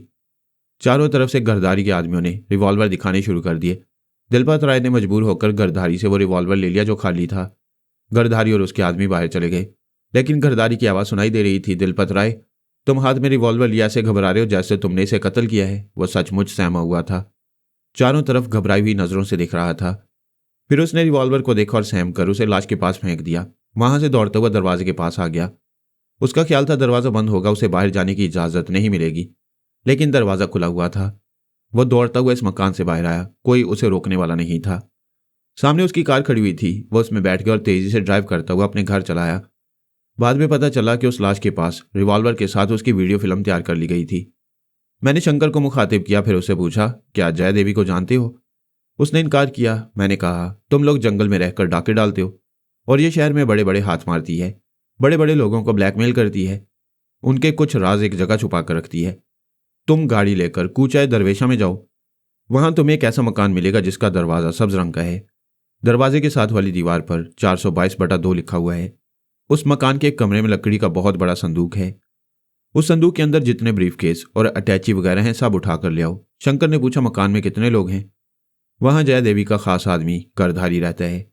अगर वो मौजूद हो तो उससे दोस्ताना अंदाज में गुफ्तगू करना, मैं उसे ट्रैप करूंगा, तुम अपना काम करके चले जाना। मैं जया देवी के साथ कार में बैठा उसकी कोठी के पोर्च में पहुंच गया। वो कार से उतरते हुए बोली, अंदर चलो। मैं कार से निकला, उसके पीछे चलता हुआ कोठी में दाखिल हुआ। उसने मुझे ड्राइंग रूम में बैठने के लिए कहा, फिर चली गई। मैं एक सोफे पर बैठकर शंकर के पास पहुंच गया। वो इसी मकान के सामने पहुंच गया था और दरवाजे पर दस्तक दे रहा था। गर्धारी ने दरवाजा खोला, फिर एक दूसरे से बात हुई। मैं गर्धारी के दिमाग पर काबिज हो गया। पता चला वो मकान में तन्हा है। मैंने गर्धारी की जुबान से कहा, शंकर, इस वक्त मैं फरहाद बोल रहा हूं, आराम से अंदर आओ और अपना काम करो। मैंने गर्धारी की एक अलमारी खोलकर उसकी दराज में से संदूक की चाबी निकाली, उसे शंकर के हवाले किया। शंकर ने बड़ी फुर्ती से संदूक का ताला खोला, उसे खोलकर अंदर की तमाम चीजें उठा उठाकर अपनी कार की डिग्गी में ले जाकर रखने लगा। जब सारी चीजें मुंतकिल हो गई तो मैंने कहा, मैं संदूक के अंदर गर्धारी को बिठा रहा हूं, तुम इसे बंद करके ताला लगा दो। उसने यही किया। गर्धारी संदूक के अंदर गया, बाहर से ताला लगा दिया गया। शंकर ने बाहर से आकर दरवाजे को बंद किया, कार में बैठा, फिर वहां से चला गया। इस काम में सिर्फ 20 मिनट सरफ हुए। मैंने गर्धारी के दिमाग को आजाद छोड़ दिया। वो घबरा रहा था, उसकी सांस रुक रही थी। हवा की आमदोरफ्त का कोई रास्ता नहीं था। वो बहुत ही मजबूत पुराने जमाने का संदूक था। लकड़ी इतनी मजबूत थी कि उसे घुंसा मार मार कर नहीं तोड़ सकता था। वो किसी तरह अपनी जान बचाने के लिए संदूक पर घुंसे मार रहा था, लातें ही चला रहा था, लेकिन सीधी तरह लात भी नहीं चल सकती थी। वो उसके अंदर सुकड़ा हुआ था। एक मुलाजमा की आवाज ने मुझे चौंका दिया। मैं फिर दिमागी तौर पर जय देवी के ड्राइंग रूम में हाजिर हो गया। वो कह रही थी, मालकन बुला रही हैं। मैं उठकर उसके साथ चलता हुआ उस शानदार कोठी के मुख्तलिफ हिस्सों से गुजरता हुआ एक दरवाजे पर आया। उसने मुझे अंदर जाने का इशारा किया। मैं दरवाजा खोलकर अंदर आया। बहुत ही खूबसूरत ख्वाबगाह थी। मैं चारों तरफ उसकी सजावट को देखने लगा। जय देवी ने कहा, अच्छी तरह देख लो, ये ख्वाबगाह नहीं कत्लगाह है। मैंने आगे बढ़ते हुए कहा, यही सोच रहा हूं, यहां आकर मोहब्बत करने वालों का दिल धड़कने लगता है। कितना आरामदेह बिस्तर है, फर्श का कालीन इतना दबीज है कि चलते वक्त पांव धंसते हैं, और यहां से तुम अपनी चिता में पहुंच जाओगे। फिर उसने मेरी तरफ खूंखार नजरों से देखते हुए कहा, तुम्हें इतनी जुर्रत कैसे हुई कि मेरी तमन्ना कर सको? मैंने मुस्कुराते हुए कहा, सुना है तुम्हें मर्दों से सख्त नफरत है। आज मैं तुम्हें बताऊंगा कि मर्द तुम्हारी जैसी औरत से किस कदर नफरत कर सकता है। तुम ये ना समझना कि यहां से वापस जा सकोगे। तमाम दरवाजे मुकफ्फल हो चुके हैं, खिड़कियां बंद है और यह कमरा साउंड प्रूफ है। यह तो और अच्छी बात है, तुम्हारी चीखें बाहर तक नहीं जाएंगी। उसने मेरी तरफ छलांग लगाई। लड़ने में कुछ महारत रखती थी, लेकिन ये नहीं जानती थी हम कौन हैं। वह फ्लाइंग किक मारने आई थी मेरे पास से गुजरती हुई, करीब ही कालीन पर धम से चारों शाने चित हो गई। मैंने पूछा, क्या कालीन पर ही लेटे रहने का इरादा है? वो तड़प कर उठी, फिर मेरे सामने खड़ी होकर पैंतरा बदलने लगी। उसने दोनों हथेलियां सख्त कर ली थीं, कराटे का पोज बना रही थी। मैंने कहा, क्यों अपनी नाजुक सी जान को तकलीफ देती हो? तुम्हारी जिंदगी में मर्द नहीं चूहे आए होंगे। उसने यकबारगी हमला किया। यह उसके ख्याल के मुताबिक अचानक हमला था, मगर मैं जानता था वो क्या करने वाली है। मैंने उसका हाथ पकड़कर घुमा दिया। जब तक वो पूरी तरह घूमकर मेरे सामने आती, मैंने उसके लिबास को पकड़कर एक झटका दिया तो वो दूर तक फटता हुआ चला गया। तुम्हें अपने हुस्न शुबा पर बड़ा नाज है, मगर आज देखो मैं तुम्हारा क्या हशर करता हूं। ये कहते ही मैंने उस पर थूक दिया। उसके हलक से हज़ियानी अंदाज में चीख निकली। वो कभी सोच भी नहीं सकती थी कि तन्हाई में कोई थूकने वाला मर्द भी आएगा। वो एकदम से झुंझलाकर आगे बढ़ी। मैंने उसके मुंह पर उल्टा हाथ रसीद किया। वो लड़खड़ाकर पीछे चली गई। वो महज औरत होती तो मैं उस पर कभी हाथ न उठाता। वो तो अपने सामने सबको कुत्ता समझती थी। दूसरी बार हमला करने आई तो मैंने एक हाथ से उसके जबड़ों को दबा लिया। मेरी गिरफ्त काफ़ी मजबूत थी। उसे अपने जबड़े टूटते हुए महसूस हो रहे थे। वो चीखने लगी। मैंने कहा, तुम भूल गई हो, यह कमरा साउंड प्रूफ है। वह तकलीफ से कराते हुए बोली, कौन हो तुम? मैं वो नहीं हूं जो तुम्हारी ख्वाबगाह में पांव चाटने आते रहे और अपनी जान से जाते रहे। आज मैं तुम्हारी जान लेने आया हूं। उसकी आंखों से खौफ झलकने लगा, मगर वह बहुत ही सरकश और जिद्दी थी। अपने आप को छुड़ाने की जिद करते हुए बोली, एक औरत से जोर आजमाई करते शर्म नहीं आती? मैंने उसे छोड़ दिया। फिर कहा, जो औरत बात से नहीं मानती लात से मानती है। फिर मर्द की ताकत होती किस लिए है? औरत को दिखाने के लिए। जिन्होंने अपनी मर्दानगी नहीं दिखाई वो तुम्हारे हाथों मारे गए। उसने अचानक ही फटे हुए लिबास के अंदर से चाकू निकाल लिया, एक झटके से खोला और मुझ पर हमला किया। मैंने चाकू वाला हाथ पकड़ लिया, फिर उसे घुमाकर चाकू की नोक उसी के जिस्म की तरफ ले जाने लगा। वह पूरी कुव्वत से उसे अपनी तरफ आने से रोक रही थी। मैं चाहता तो पलक झपकते ही वो चाकू उसके जिस्म में पेवस्त हो जाता, लेकिन मैं उसे दिखाना चाहता था कि वो किस हद तक जोर आजमाई करती और कितनी नाकाम रहती है। जब उसे नाकामी का यकीन हो गया और चाकू की नोक बिल्कुल उसके सीने के करीब आने लगी तो उसने मुट्ठी खोल दी, चाकू छोड़ दिया। मैं ज्यादा वक्त ज़ाया नहीं करना चाहता था, इसलिए उसके दिमाग में पहुंचकर उसे जोर जोर से सांस लेने और हाँपने पर मजबूर करने लगा। वो इधर से उधर दौड़ने लगी, दौड़ते दौड़ते हाँपने लगी। कमरे के अंदर मुसलसल 10 मिनट तक यह अमल जारी रहा। फिर मैंने उसे निढाल करके बिस्तर पर गिरा दिया, उसे चारों शाने चित लेटने पर मजबूर किया। फिर उसे हुक्म दिया कि वह अपने हाथ पांव ढीले छोड़ दे। अब वो मेरे अहकामात से इनकार नहीं कर सकती थी। उसने आंखें बंद कर ली। मैं उसे टेलीपैथी की नींद सुलाने लगा, उसके दिमाग को पुरसुकून बनाने लगा। थोड़ी देर में ही वो गहरी नींद सो चुकी थी। फिर मैंने वही तरीकाकार इख्तियार किया, उसके ख्वाबीदा दिमाग को तनवीमी अमल के जरिए अपना मामूल बनाया। जब वो मुकम्मल तौर पर मेरी मामूला बन गई तो मैंने 1 मिनट के लिए उसे छोड़ दिया। ख्याल ख्वानी के जरिए रानी सरदार से कहा, शंकर वहां होगा, तुम मेरे दोनों लिबास उसे दे दो, उससे कहो कोठी से निकल पड़े। जब शंकर मेरे दोनों लिबास लेकर कोठी से निकला तो मैंने उसे जय देवी की कोठी का पता बताया और कहा, तुम कोठी के करीब ही मेरा इंतजार करना, जब बुलाऊं तो अंदर चले आना। इसके बाद मैंने जय देवी के दिमाग को हुक्म देना शुरू किया। उसके दिमाग से जय देवी का नाम और उसकी शख्सियत को मिटाने लगा। रानी सरदार का नाम और शख्सियत नक्श करने लगा। वो तनवीमी नींद से बेदार होने के बाद खुद को रानी सरदार समझने वाली थी। मैंने उसके दिमाग को मुकफ्फल किया, उसे हुक्म दिया कि उसका जहन इतना हसास रहेगा कि वो पराई सोच की लहर महसूस करते ही सांस रोक लिया करेगी और किसी भी सोच का असर कबूल नहीं करेगी। जब मुझे यकीन हो गया कि मैंने उसे मुकम्मल तौर पर रानी सरदार बना दिया है और मेरे दुश्मन टेलीपैथी जानने वाले उसे ख्याल ख्वानी के जरिए ट्रैप नहीं कर सकेंगे, तो मैंने उसे तनवीमी नींद सोने के लिए छोड़ दिया। शंकर को मुखातिब करते हुए कहा, तुम वहीं खड़े रहो, यहाँ का अरबपति दिलपत राय तुम्हारे पास आएगा, तुम वो दोनों लिबास उसे दे देना और वहीं मेरा इंतजार करना। फिर मैं दिलपत राय के दिमाग में पहुंच गया। वो अपने बेडरूम में बैठा पी रहा था और अंदर ही अंदर कुड़ रहा था। एक औरत उस पर गालिब आ गई थी, उसकी तमाम दौलत की मालिक बनना चाहती थी। शायद इसके लिए वो किसी मुनासिब मौके पर उसे कत्ल भी कर देती ताकि बेवा की हैसियत से तमाम दौलत समेट सके। मैंने दिलपत राय को वहां से उठाया, वो कोठी से बाहर आया, फिर टहलने के अंदाज में आते से बाहर जाने लगा। वहां के मुलाजिम और चौकीदार उसे सलाम करते हुए अदब से खड़े हुए थे। उसके लिए बाहर का गेट खोल दिया गया। वो टहलने के अंदाज में एक तरफ चलता गया। फिर मैंने उसे शंकर के पास पहुंचा दिया, उससे कहा, लिबास इसे दे दो और मेरा इंतजार करो। उसने लिबास उसके हवाले कर दिया। दिलपत राय फिर वापस आया, इस बार कोठी के अंदर पहुंचकर जय देवी के ख्वाबगाह के दरवाजे तक पहुंच गया। मैं समझ चुका था कि किस मैकेनिज्म के तहत वो दरवाज़ा आप ही आप मुकफ्फल हो जाता है और फिर खुल जाता है। इस तरह मैंने दरवाजे को खोला, दिलपत राय अंदर आ गया। कमरे में जय देवी के मलबूसात की बहुत बड़ी अलमारी थी। उसे खोलकर मेरे दोनों लिबास मलबूसात के ढेर के नीचे छुपा दिए। फिर मैं उसके साथ कमरे से बाहर आया। उसे ख्वाम का बातें करने पर मजबूर करता रहा और मैं हाँ हाँ के अंदाज में सर हिलाता रहा ताकि देखने वाले मुलाजिम यही समझे कि उनका मालिक मुझसे गुफ्तगू कर रहा है। हम दोनों पोर्च में आए, फिर कार की अगली सीट पर बैठ गए। उसने कार स्टार्ट की, वहां से ड्राइव करता हुआ अहाते से बाहर आया और उसकी रफ्तार बढ़ाता हुआ शंकर के पास पहुंचकर गाड़ी रोक दी। वो पिछली सीट पर आकर बैठ गया। तब मैंने दिलपत राय के दिमाग को आज़ाद छोड़ दिया। उसने चौंक कर मुझे देखा। यूं तो उसका दिमाग इस हद तक आज़ाद था कि वह अपने मुतल्लिक सोच सोच कर परेशान होता। वो ऐसा क्यों कर रहा है और बेख्तियार ऐसा करता चला गया। मैंने पूछा, मिस्टर राय, तुम जो कुछ अपनी मर्जी के खिलाफ करते आए उसके मुतल्लिक तुम्हारा क्या ख्याल है? उसने मुझे गौर से देखा, फिर सर घुमाकर पीछे बैठे हुए शंकर को देखने के बाद बोला, मैं समझता हूं कि तुम में से कोई टेलीपैथी जानता है। हाँ, मैं जानता हूं। तुम जय देवी से खौफजदा क्यों रहते हो? अगर तुम्हें उस औरत से निजात मिल जाए तो? उसने गहरी सांस ली, फिर कहा, यह बात एक ख्वाब मालूम होती है। मैं एक ऐसी चुड़ैल के पंजे में हूं जिससे जीते जी निजात नहीं मिलेगी। तुम्हारी वीडियो फिल्म और ऑडियो कैसेट मैंने अपने कब्जे में कर लिया है। अब जय देवी के पास कुछ नहीं। उसने बेयकीनी से पूछा, तुमने ये तमाम चीजें किस तरह हासिल कर ली?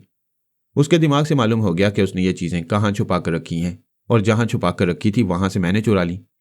उसने हम दोनों को बारी बारी देखते हुए पूछा, क्या तुम दोनों मुझे ब्लैकमेल करोगे? मैंने उसके शाने को थपकते हुए कहा, हम दोस्त हैं, तुमको बेलौस दोस्ती का सबूत देंगे। गाड़ी ड्राइव करो, तुम्हारे खिलाफ जितने सबूत हैं वो अभी तुम्हारे सामने होंगे। वो इतनी जल्दी हम पर यकीन नहीं कर सकता था और बेयकीनी का मुजाहरा करके दुश्मनी भी मोल लेना दानिशमंदी ना होती। लिहाजा उसने गाड़ी स्टार्ट की और ड्राइव करने लगा। उसने ये भी नहीं पूछा कि कहाँ जाना है। मैं उसके दिमाग को गाइड करता जा रहा था। वो बेख्तियार उसी तरफ ड्राइव कर रहा था। आखिर हम उस कोठी में पहुंच गए जिसे शंकर ने खरीदा था। रानी सरदार और हमारे दूसरे साथी इंतजार कर रहे थे। मुझे देखकर खुश हो गए। सर झुका झुका कर दोनों हाथ जोड़कर मेरा इस्तकबाल करने लगे। मैंने शंकर से कहा, मिस्टर राय के खिलाफ जितने सबूत हैं वो ले आओ और इनकी वीडियो फिल्म दिखाने का इंतजाम करो। रानी सरदार ने दिलपत राय को बड़ी इज्जत से बिठाया। उसके सामने बेहतरीन शराब और एक गिलास रख दिया। उसने झिझकते हुए मेरी तरफ देखा, फिर कहा, क्या मैं अकेला पीऊंगा?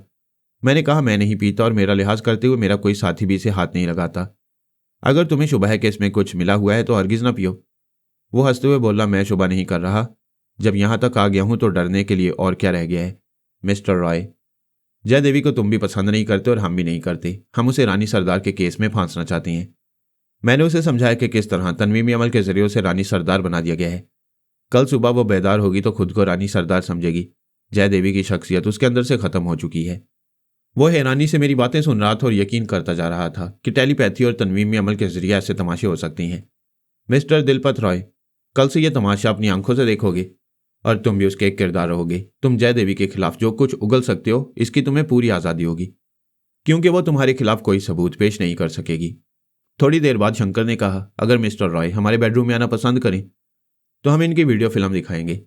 हम वहां से उठकर बेडरूम में गए। दिलपत राय ने वहां अपनी वही फिल्म देखी जो उसे धोखे में रखकर बनाई गई थी, जिसके जरिए उसे एक बहुत बड़े पुलिस ऑफिसर का कातिल साबित किया जा सकता था। इस फिल्म को देखकर उसे पसीना आने लगा। मैंने कहा, शंकर, ये फिल्म खत्म करो और मिस्टर रॉय की चीजें उन्हें वापस कर दो। वो बेयकीनी से देख रहा था।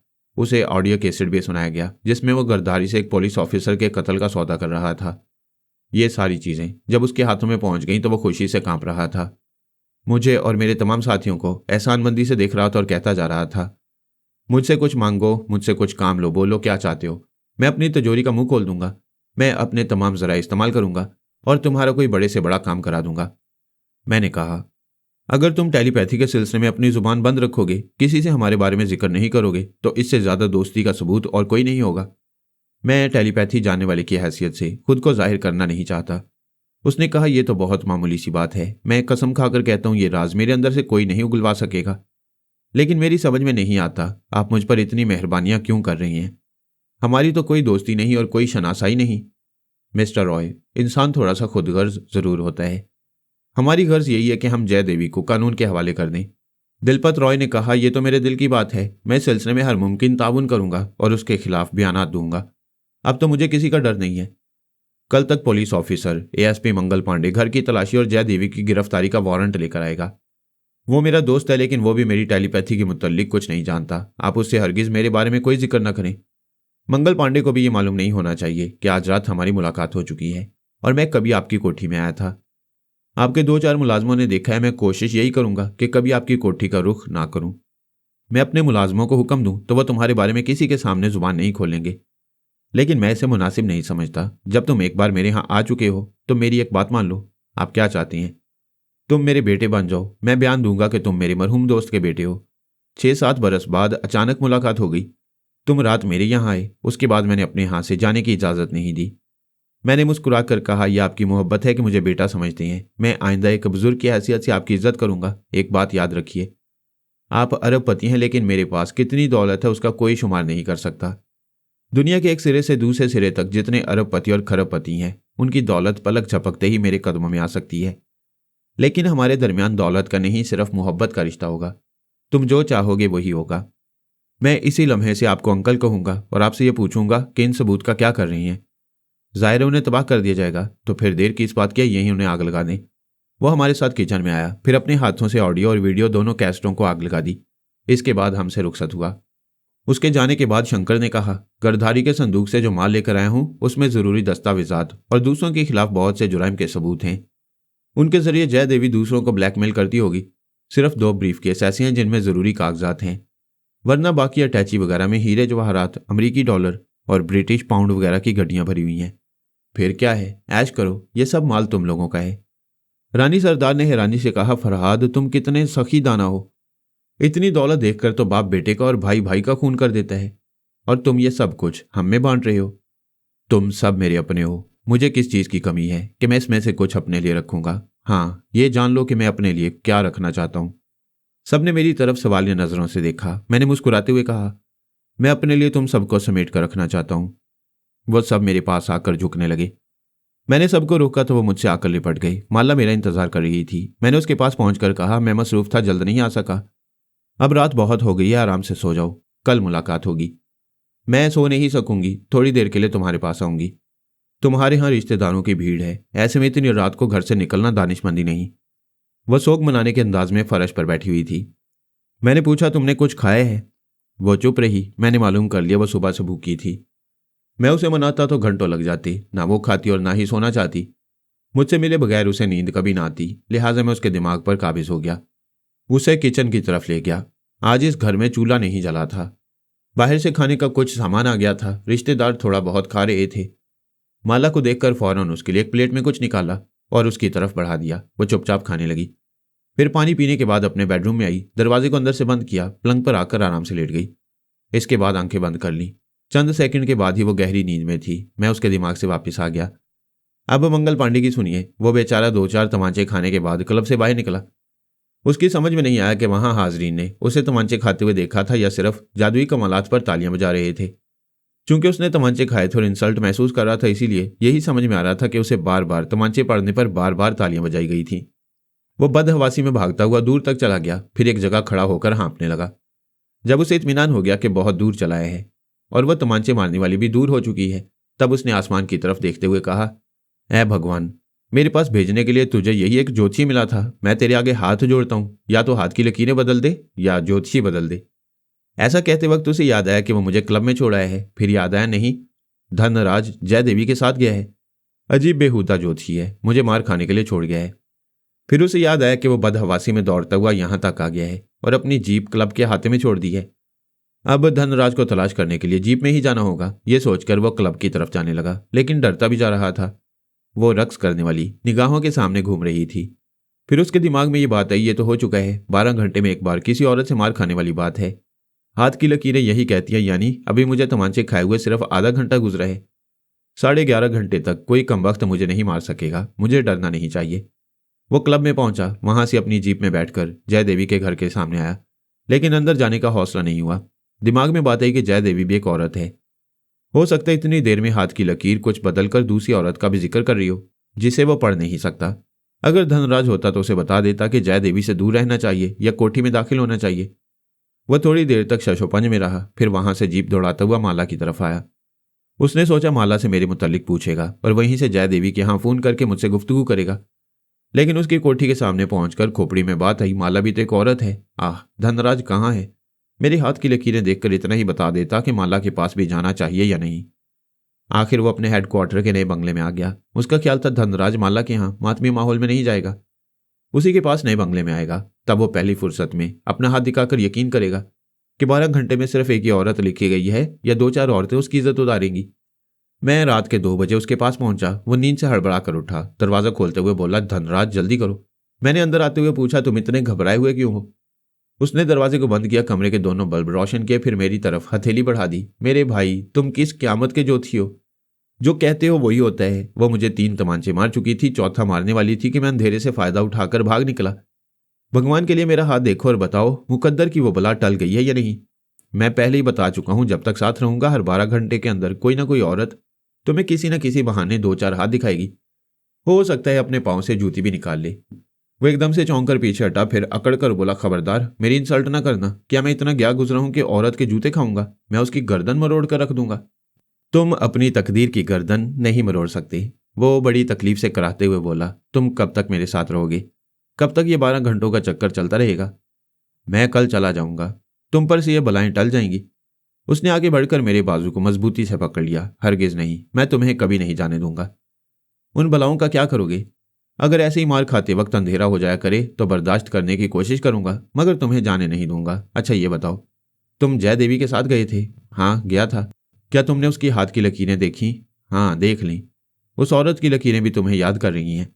वो सहम कर बोला, हरगिज नहीं, मैं उस औरत के करीब नहीं जाऊंगा। फिर गिरफ्तार कैसे करोगे?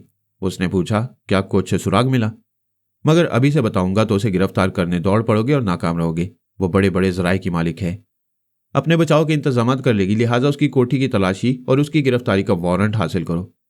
तुम अपने आला अफसर, इंस्पेक्टर जनरल, यहाँ के कमिश्नर और मजिस्ट्रेट की मौजूदगी में छापा मारोगे, ताकि जो चीजें बरामद हों उनके चश्मदीद गवाह वो तमाम जिम्मेदार अफराद हों। वो खुश हो रहा था। मेरा हाथ पकड़कर खींचता हुआ एक कुर्सी पर लाया, फिर वहां बिठाता हुआ बोला, मैं जानता था जब भी तुम जय देवी का हाथ देखोगे तो मेरा काम बन जाएगा। अब मुझे तफसील से बताओ, उसके यहाँ से किस किस्म की चीजें बरामद होंगी? मैंने थके हुए अंदाज में कुर्सी की पुश्त से टेक लगाते हुए और दोनों पांव फैलाते हुए कहा, मैं बहुत थक गया हूं, कल सुबह बताऊंगा। वो जल्दी से मेरे पांव दाबते हुए बोला, सुबह होने में बहुत देर है, मुझे नींद नहीं आएगी। मैंने जमाही लेते हुए कहा, मुझे तो आ रही है।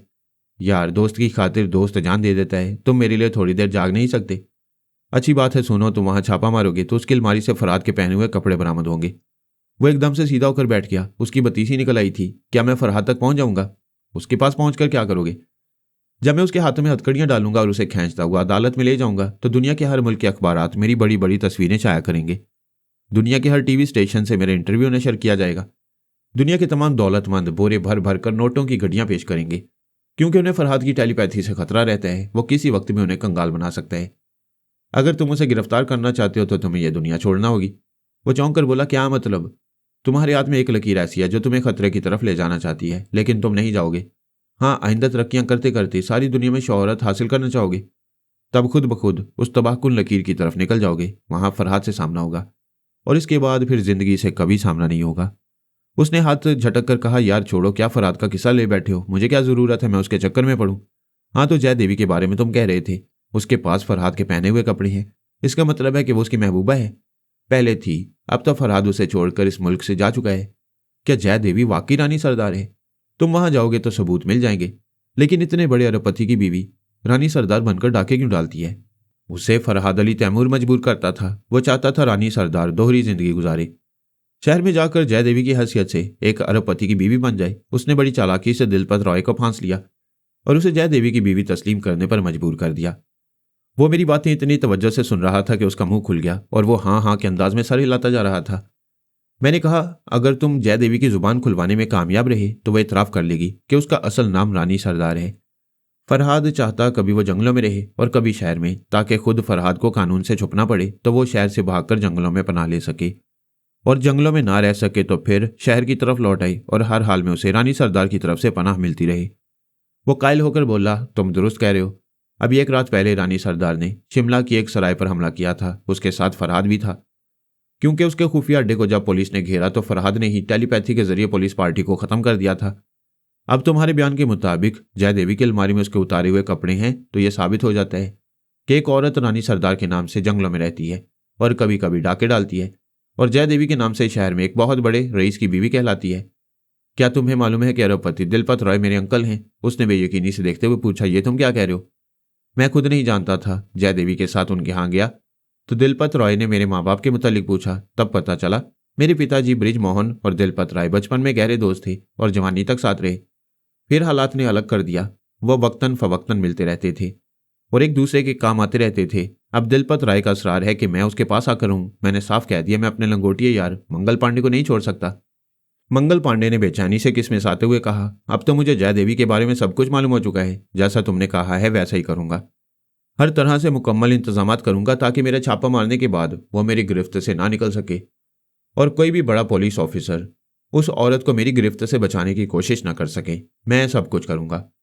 बस तुम अपने अंकल के पास चले जाओ। मैं नहीं चाहता कि जो 12 घंटे गुजर रहे हैं उसके बाद फिर कोई भला मेरी बेइज्जती करने चली आए। क्या जरूरी है कि 12 घंटे गुजरने के बाद जो आएगी वो अंधेरे में ही मुझे तमांचे मारेगी? हो सकता है वो दिन का वक्त हो। मैं तो किसी को मुंह दिखाने के काबिल नहीं रहूंगा। यार, अजीब बात है, मैं इतना शाहजोर हूं, मेरा इतना रोबो दबदबा है, लेकिन मैं अपने बड़े बड़े अफसरान के दरमियान बेबस हो गया था। उस रकासा से कुछ नहीं कह सकता था और वो उल्लू की पट्टी अंधेरा होते ही तमांचा मारती। इस बात का कोई सबूत नहीं होता था कि उसने मुझ पर हाथ उठाया है, और मैं रोशनी होने के बाद अपने अफसरान से यह शिकायत नहीं कर सकता था कि वो मुझसे बदतमीजी कर रही है। अपनी ही बेइज्जती होती। इसलिए मैं बहुत कशमकश में मुब्तला रहा। क्या तुम बता सकते हो कि आइंदा 12 घंटों में आने वाली बला कौन होगी, कहाँ मिलेगी, और मैं किस तरह उससे निजात हासिल कर सकता हूँ? मैंने मायूसी से इनकार में सर हिलाते हुए कहा, उससे निजात मुमकिन नहीं। मैंने कहा ना, मेरा साथ छोड़ दो। तुम तो अपने अंकल के पास चले जाओगे। मैं सोचता हूँ अगर तुम्हारे छापा मारने से पहले अंकल के पास जाऊंगा तो शुभ हो सकता है कि मैं तुम्हारे पास भी देखा जाता हूँ और अंकल के पास भी। शायद तुम्हारी तरक्की में मेरा हाथ होगा, जबकि ये बात किसी तौर पर जाहिर नहीं होना चाहिए। उसने तायद में जल्दी जल्दी सर हिलाते हुए कहा, तुम हर बात पते की करते हो, लेकिन मेरे लिए वो बात मुसीबत बन जाती है। ना मैं तुमसे पीछा छुड़ा सकता हूँ और ना ही जूते खाना चाहता हूँ। ये कमबख्त औरतें मेरे मुकद्दर से क्यों चिपक गई हैं? मैं जमाई लेते हुए कुर्सी से उठ गया, फिर दूसरे कमरे में आकर जूते उतारे, जो लिबास पहना था वही पहनकर लेट गया। आंखें बंद कर ली। पांडे ने समझा मैं सो रहा हूँ। वो खुद सोने के लिए दूसरे कमरे में चला गया। मैंने ख्याल खुआनी की परवाज की और पारस डोम के पास पहुंच गया। मुझे पता था इतनी रात हो गई है, वो सो रहा होगा। मैं सिर्फ उसके ख्वाबीदा जहन से ये मालूम करना चाहता था कि आज का तमाम दिन किस तरह गुजरा। क्या रसवंती आई थी या कोई और गैर मामूली बात हुई थी? कोई गैर मामूली बात नहीं हुई थी।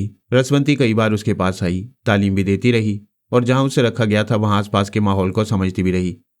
मैंने शंकर के पास पहुंचकर उसे मुखातिब किया। वो सोने जा रहा था, फौरन ही उठकर खड़ा हो गया। यस सर, मैं हाजिर हूं। रानी सरदार और तमाम साथियों को जमा करो, मैं कुछ कहना चाहता हूं।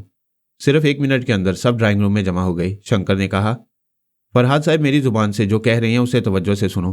फिर मैं आहिस्ता आहिस्ता उन्हें पारस डोम के मुतालिक बताने लगा। जब उन्हें पता चला कि उसे फौजी बैरक से निकालकर किसी दूसरी जगह मुंतकिल किया गया है तो शंकर ने कहा, हम उस जगह का सुराग लगाएंगे। आप बंगले के बाहरी ढांचे के मुतालिक बताइए, उसकी खास पहचान क्या है? खास पहचान यही है कि उस बंगले की 4 दीवारी के चारों कोनों पर ऊंचे मचान बने हुए हैं। वहां हम वक्त 2-2 मुसल्ला पहरेदार मौजूद होते हैं। आप हमें गाइड करें, हम इस पर अमल करेंगे। तुम सब इस टोह में रहो कि वो पहरा देने वाली सिपाही कब तक ड्यूटी देती हैं। जब उनकी ड्यूटी खत्म होती है तो वो कहाँ जाती हैं? उनमें से अक्सर ऐसे होंगे जो बीवी बच्चों वाले होंगे और वो अपने घरों में जाते होंगे। जब ये मालूम हो जाए तो किसी बहाने उनसे 2 बातें कर लो, ख्वाह अचानक टकरा जाने की सूरत में या किसी का पता पूछने के बहाने। शंकर ने कहा, जनाब हम समझ गए। हम किसी न किसी तरह उसे बोलने पर मजबूर करेंगे और आप उनके दिमागों में पहुंच जाएंगे। मुझे यही तरीका समझ में आ रहा है। हम 24 घंटे के अंदर आहिस्ता आहिस्ता उन सिपाहियों के दिमागों में सुरंग बना सकती हैं। मेरी एक बात अच्छी तरह याद रखना, कोई काम जल्दबाजी में न करना। जरा किसी बात पर शुबा हो तो उस काम से रुक जाना, पहले मुझसे मशवरा लेना, उसके बाद कोई कदम उठाना। सबने मुझसे वादा किया। फिर शंकर ने कहा, मैं अभी एक साथी के साथ गाड़ी में बैठकर यूं ही तफरीह के लिए निकलता हूं। हो सकता है किसी महंगे होटल में ऐसी कोठी नजर आ जाए जिसके चारों तरफ ऊंचे मचान बने हों और वहां मुसल्ला पहरेदार नजर आते हों। शंकर, तुमने बड़ी भागदौड़ की है, अभी आराम से सो जाओ, ये काम दूसरों पर छोड़ दो। वो सुबह तक ऐसे किसी खास बंगले का सुराग लगाएंगे। मैं दिमागी तौर पर हाजिर हो गया। इसी तरह आंखें बंद रखी, दिमाग को हदायत दी। इसके बाद गहरी नींद में डूब गया। अगले चंद रोज बड़े सुकून से गुजरने लगे। कोई खास मसरूफियत नहीं थी। एक तो पारस अव्वल का बाजू जख्मी हुआ था, वो और जो बखैरियत शीबा की पनाह में पहुंच गए थे। सोनिया के मुतालिक थोड़ी देर बाद बताऊंगा कि वह हेलीकॉप्टर में परवाज करते हुए किस तरह दुश्मनों को भटकाने की कोशिश कर रही थी। इधर मुझे सुकून मिल रहा था, उधर वो मुसाइब में उलझती जा रही थी, क्योंकि तमाम दुश्मनों की नज़रों से पारस और जो अचानक ही गायब हो गए थे। उन तक पहुंचने के लिए सिर्फ सोनिया ही एक जरिया थी जो उन्हें इस्तांबुल में नजर आती थी। इधर पारस डोम के अतराफ सख्त पहरा लगा हुआ था। शंकर के आदमी उन पहरेदारों तक पहुंचने की बड़ी मोहतात कोशिशें कर रहे थे। तीसरी जानिब मंगल पांडे मेरी हदायत के मुताबिक अमल कर रहा था। उसने अफसरानी आला से दरख्वास्त की थी कि जब वो जय देवी के घर पर छापा मारना चाहे तो उस वक्त सिर्फ पुलिस के आला अफसरान ही नहीं बल्कि कमिश्नर और मजिस्ट्रेट की मौजूदगी भी लाजमी है। दूसरे पुलिस अफसरान ने इस बात पर एतराज़ किया था। चूंकि मंगल पांडे 2 बड़े कारनामे अंजाम दे चुका था, इसलिए उसकी बात मान ली गई। जय देवी की कोठी पर छापा मारने के सिलसिले में जो इंतजामात किए गए उसके लिए पूरा एक दिन गुजर गया। मंगल पांडे बहुत बेचैन था। वो जल्द से जल्द ये मामला निपटाना चाहता था ताकि 12 घंटे गुजरने के बाद दूसरे 12 घंटे ना गुजरें। वो इसी कोशिश में था कि किसी औरत से सामना ना हो। जय देवी के सिलसिले में जो इंतजामात हो रहे थे, इस दौरान किसी औरत से सामना होता या उससे पूछगिछ की नौबत आती तो वो अपने जूनियर ऑफिसर को आगे बढ़ा देता और खुद वहां से दूर चला जाता। ऐसे ही वक्त उसकी बीवी का टेलीफोन आया। वो चहक कर बोल रही थी, सुनते हैं जी, मैं दिल्ली आ गई हूँ। उसने परेशान होकर पूछा, तुम्हें आने की क्या जरूरत थी? वाह, कैसी बातें करते हैं, बच्चों के साथ आई हूँ। आपकी इतनी बड़ी बड़ी तस्वीरें अखबारों में छप रही हैं, बच्चे देख देख कर खुश हो रहे हैं। मैं यहाँ चाचा जी के पास हूँ, आप जल्दी से आइए और हमें नए बंगले में ले चलिए। वह झुंझलाकर बोला, तुम क्या मुसीबत बनकर आ गई हो? मैं आजकल बहुत मसरूफ हूँ, मुजरिमों के एक बहुत बड़े गिरोह को पकड़ने वाला हूँ। मेरी और तरक्की होने वाली है, मैं तुम्हारे पास नहीं आ सकूंगा। अभी ना आए, काम है तो मजबूरी है, मगर शाम तक जरूर आ जाए। मैं नहीं आ सकूंगा। कैसे नहीं आएंगे, बच्चे भी आपको याद कर रहे हैं। हम दुख मुसीबत में आपका साथ देते रहे, आज भगवान ने इतनी तरक्की दी है, इतना नाम हो रहा है तो बीवी बच्चों को भूलते जा रहे हो। देखिए, मैं सीधी तरह कह देती हूँ, शाम से पहले आ जाएं, और अगर ना आए तो मुझसे बुरा कोई नहीं होगा। मेरी धर्मपत्नी होकर, मेरे पाँव की जूती होकर मुझे धमकी देती है। जब से मेरी तरक्की हो रही है मैंने औरतों के मुंह लगना छोड़ दिया है। ठीक है, मैं कोशिश करूंगा, शाम तक आऊंगा। वो इस कदर मसरूफ रहा कि शाम तक ना जा सका। रात को ज्यादा पी ली, फिर खाने के बाद सो गया। दूसरी सुबह उसको ख्याल आया तो उसने कहा, यार धनराज, बड़ी गड़बड़ हो गई, बीवी बच्चे इंतजार करते होंगे। मैं उनके पास जाना ही भूल गया। चलो तुम्हारी भाभी को ले आते हैं, जब वो मेरी जीप देखेगी तो पूरे मोहल्ले में सर उठाकर चलेगी। हम जीप में बैठकर उसके चाचा के घर के पास पहुंचे। मैं पांडे के जरिए पहले ही अपनी भाभी की आवाज़ सुन चुका था, लिहाजा मैंने उसके दिमाग में पहुंचकर देखा। इस वक्त उसने साड़ी को अच्छी तरह कमर के गिर्द लपेट कर बांधा था और झाड़ू हाथ में लेकर सफाई कर रही थी। जीप का हॉर्न सुनकर वो बरामदे में आई। अपने शौहर को जीप में बैठा देखकर गुस्से से बोली, अच्छा तुम तो कल आने वाले थे और अब हमारी याद आई। वो एक हाथ में झाड़ू लेकर अपने अंदाज में बात कर रही थी। मैंने आहिस्तगी से कहा, पांडे होशियार, दूसरे 12 घंटे अभी खत्म नहीं हुए हैं। यह सुनते ही वो जीप से उछलकर नीचे आया, फिर बोला, अरे जा, बढ़िया ही झाड़ू मारने वाली, तेरी जैसी कितनी औरतों को मैं देख चुका हूं, हिम्मत है तो पकड़ ले मुझे। ये कहते उसने दौड़ लगाई। वो बेचारी जुबान की जरा तेज थी, मगर कभी अपने शौहर पर झाड़ू तो क्या, हाथ उठाने का भी हौसला नहीं कर सकती थी। उसे भागता देखकर उसके पीछे दौड़ी। अरे कहाँ जाते हो, रुक तो जाओ। उसने समझा झाड़ू मारने के लिए रुकने को बोल रही है। उसने और तेजी से दौड़ना शुरू कर दिया। मैंने कहा, भाभी इसके दिमाग का स्क्रू कुछ ढीला है, जल्दी से जाकर पकड़िए, फिर हाथ नहीं आएगा। वो कब चाहती थी कि शौहर हाथ ना आए, उसने भी पीछे दौड़ लगाई। अब औरत को इतना तो गुस्सा आता है, शौहर वादा खिलाफी करे, आने को कहे और ना आए, फिर दूसरे दिन आए और वापस भागने लगे। ऐसे में औरत की जुबान कुछ चलती है। ऐसे में वो दौड़ते हुए कह रही थी, मैं कहती हूँ सीधी तरह रुक जाइए, वरना मेरे जैसी कोई बुरी औरत ना होगी। यह भी एक चैलेंज था, भला वो कैसे रुक सकता था। इसलिए दौड़ता जा रहा था और लोगों में तमाशा बनता जा रहा था। देखने वाले हैरानी से देख रहे थे। एक पुलिस अफसर वर्दी में था। कुछ लोग तो उसे पहचानते हुए कह रहे थे, अरे ये वही दलेर अफसर है जिसने तनहा दर्जनों मुसल्लह मुजरिमों का मुकाबला किया और उन्हें गिरफ्तार किया था। इसके जवाब में कोई कह रहा था, हाँ भाई, ऐसे दलेर पुलिस अफसर भी होते हैं जो बंदूक और तोप से नहीं डरते, बीवी की झाड़ू से डरकर भागते हैं। वो दौड़ते दौड़ते एक रेड़े वाले से टकराया। उस रेड़े पर रखे हुए फलों और सब्जियों पर से गुजरता हुआ दूसरी तरफ गया। जमीन पर गिरकर कराहने लगा। रेड़े वाला वर्दी से खौफ खा रहा था। नुकसान के बावजूद दोनों हाथ बांधकर खड़ा हो गया। कहने लगा, हजूर, माई बाप, मेरी गलती है, मैं बीच सड़क पर रेड़ा ले आया था। पांडे ने देखा बीवी हाथ में झाड़ू लिए दौड़ती चली आ रही थी। झाड़ू वाला हाथ उठाए कहती जा रही थी, मैं कहती हूँ रुक जाइए, नहीं तो। वो भला झाड़ू खाने कैसे रुक सकता था। दिन दिहाड़े इतने लोगों के सामने अपनी बेइज्जती नहीं करा सकता था, लिहाजा फिर भागने लगा। मैं कोई सचमुच नजूमी नहीं हूं। मैं नहीं जानता था कि हर 12 घंटे में कोई ना कोई औरत उसकी पिटाई करेगी। मैंने सोचा था जो पेशेंट गोई कर रहा हूं उसके मुताबिक ऐसे हालात पैदा कर दूंगा कि पांडे किसी न किसी औरत से 1-2 हाथ खाए और मुझे पक्का नजूमी तस्लीम करता जाए। वो आगे जाकर चंद औरतों से उलझ गया। उनमें से जिस औरत से टकराया था उसने यकबारगी हाथ उठाकर जोरदार तमांचा रसीद कर दिया, फिर एकदम से सहम कर पीछे चली गई। हाथ रसीद करने के बाद उसे अफसर की वर्दी नजर आई थी। वो फौरन ही हाथ जोड़कर मुआफ़ी मांगने लगी, मगर मुआफ़ी मांगने से क्या होता था, मेरी पेशेंट गोई तो पूरी हो चुकी थी। उसकी बीवी झाड़ू लेकर आ गई। वो अपने शौहर को तमांचा मारने वाली पर हमला करना चाहती थी, मगर दूसरी औरतों ने पकड़ लिया। उसकी तरफ से सफाई पेश करने लगी। लोगों की भीड़ लगती जा रही थी। मैंने पांडे की सोच में कहा, दूसरे 12 घंटे वाली शर्त भी पूरी हो चुकी है, अब कोई औरत मुझ पर हाथ नहीं उठाएगी। मैं ख्वामखा अपनी बीवी से डर रहा था। यह सोचते हुए उसने अपनी बीवी का हाथ पकड़कर खींचा, फिर कहा, अरे कम वक्त, क्या तू समझती है मैं तुझसे डर कर भाग रहा हूं। फिर उसने तमाम लोगों को मुखातिब करते हुए कहा, भाइयों, आपने अभी देखा मैं इतनी दूर से भागता आ रहा हूं और ये मेरे पीछे झाड़ू लिए दौड़ रही थी। आप समझ रहे हैं ये मुझे मारना चाहती है और मैं इसे डर रहा हूं? हरगिज नहीं। मैं दरअसल आप लोगों को यह बताना चाहता हूं कि मर्द चाहे कितना ही शाजोर हो और वो बड़े से बड़े अफसर की वर्दी पहन ले और रोबर दबदबा दिखाता रहे, लेकिन वो अपने घर में बीवी से जरूर डरता है। उसने चारों तरफ देखते हुए कहा, मैं जानता हूं आप में से बहुत से मर्द ऐसे हैं जिन्हें मेरी ये बात बुरी लगेगी। वो इस बात को तस्लीम नहीं करेंगे, बेशक वो तस्लीम ना करें, इसलिए कि कौन उनके घर में झांक कर देखने आता है कि अपनी मर्दानगी दिखाने वाले घर के अंदर किस तरह जोरू की मार खाते हैं। किसी दिल जले मर्द ने पूछा, आपको इतना तमाशा करने की क्या जरूरत है? मैं आपको भी यह समझाना चाहता हूं कि मर्द को सिर्फ पत्थर नहीं, कभी कभी फूल बनकर रहना चाहिए। अब यही देखिए कि इस नादान औरत ने मुझे तमांचा मार दिया। मैं इतना बड़ा अफसर हूं, अभी से हवालात में बंद कर सकता हूं, अभी से बालों से पकड़कर घसीट कर ले जा सकता हूं, कोई मेरा कुछ नहीं बिगाड़ सकता। लेकिन नहीं, मैं एक इंसान हूं। मैं जानता हूं इस बेचारी से गलती हो गई और मैं भी अनजाने में इससे टकरा गया। दोनों से भूल हुई, लिहाजा मुझे अपनी अफसरी का रोब नहीं दिखाना चाहिए। मैं आपका खादिम हूं, आप जैसा इंसान हूं। चारों तरफ से तालियां बजने लगीं। वो दिल ही दिल में सोच रहा था, ये तकदीर का अजब मजाक है, जहां तमांचे खाता हूं वहां तालियां जरूर बजती हैं। मैं जीप लेकर पहुंच गया। भाभी गाड़ी में बैठी और बच्चों को भी साथ ले चलिए, मेरे दोस्त पांडे को बहुत से अहम काम करने हैं। इसे आइंदा तीसरे 12 घंटे से भी गुजरना है। मेरे आखिरी फिक्रे पर वो एकदम से घबरा गया। मेरा हाथ पकड़कर खींचते हुए एक तरफ ले गया, फिर बोला, क्या तुम आइंदा 12 घंटे में भी मेरे साथ रहोगे? क्या ऐसा नहीं हो सकता कि मैं तुम्हारे बगैर जया देवी को गिरफ्तार कर सकूं? हो सकता है मुझे यहां से ले चलो, रास्ते में कहीं उतार देना, इसके बाद खुद ही अपने मामला से निपटते रहना। अगर कोई दुश्वारी पेश आए तो मुझे माला के यहाँ या अंकल दिलपत राय के यहाँ फोन कर लेना। मैंने 3 दिन पहले जनाब शेख अल्फारा से कहा था मुझे आला बीबी की जरूरत है ताकि मैं उसकी जहानत से काम लेकर पारस को यहाँ से निकाल सकूं। उन्होंने वादा किया था आला बीबी को दूसरे दिन रवाना कर दिया जाएगा। मैंने बता दिया था कि आला बीबी को यहाँ कामना कुमारी के नाम से आना चाहिए, लेकिन बाद में हालात बदल गए।